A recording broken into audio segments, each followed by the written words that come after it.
अरे वा, बघा आपल्याकडे इकडे काय आहे.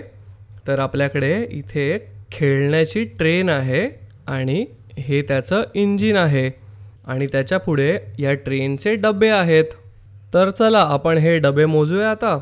आपण डावीकडून सुरुवात करूया आणि एक एक करून मोजूया. तर आपल्याकडे हा पहिला डब्बा आहे, हा दुसरा आहे आणि हा तिसरा डब्बा आहे. आणि हा जो लाल डब्बा तुम्हाला दिसतोय ना, हा लाल डब्बा आपल्या इंजिनाच्या नंतर आहे.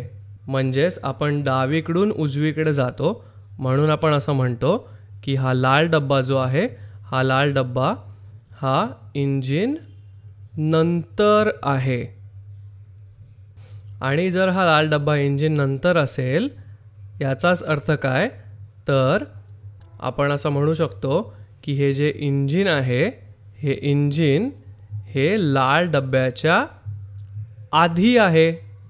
चला आपण पुढे बघूया. तर समजा आपल्याकडे ना या पिवळ्या डब्यामध्ये या आजीबाई बसलेल्या आहेत आणि या आजीबाईंना ना हा पिवळा डब्बा खूप आवडतो. तर समजा आपल्याला असं जाणून घ्यायचं असेल की या पिवळ्या डब्याच्या नंतर हा जो डब्बा आहे ना, हा कोणता डब्बा आहे. तर आपण डावीकडून सुरुवात करतो आणि पिवळ्या डब्याच्या नंतर म्हणजेच आपण उजवीकडे पाहूया. आणि तुम्ही बघाल तर पिवळ्या डब्याच्या उजवीकडे कोणता डब्बा आहे, तर हिरवा डब्बा. आणि यानंतर आपण बघूया की हा जो परत पिवळा डब्बा आहे ना, या पिवळ्या डब्याच्या आधी कोणता डब्बा आहे.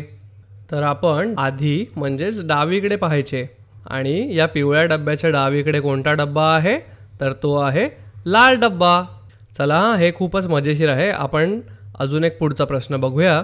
तर समजा आपण पुन्हा ही खेळण्यातली ट्रेन बघितली आणि आपल्याला असा प्रश्न विचारलेला आहे की हा जो हिरवा डब्बा आहे ना, या हिरव्या डब्याच्या आधी काय काय आहे. तर हिरव्या डब्याच्या आधी म्हणजे आपल्याला डावीकडे पाहायचं आहे आणि डावीकडे पाहिलं तर आपल्याला काय दिसतं, आपल्याला हा पिवळा डब्बा दिसतो. आणि या पिवळ्या डब्याच्या आधी म्हणजेच त्याच्या डावीकडे आपल्याला कुठला डब्बा दिसतो, तर आपल्याला लाल डब्बा दिसतो. आणि आपण जर या लाल डब्याच्या डावीकडे म्हणजेच त्याच्या आधी बघितलं तर आपल्याला काय दिसतं, तर हे इंजिन दिसतं. म्हणून आपण असं म्हणू शकतो की हिरव्या डब्याच्या आधी काय काय आहे, तर त्याच्या डावीकडे आहे पिवळा डब्बा, त्याच्या डावीकडे आहे लाल डब्बा आणि त्याच्या डावीकडे आहे इंजिन.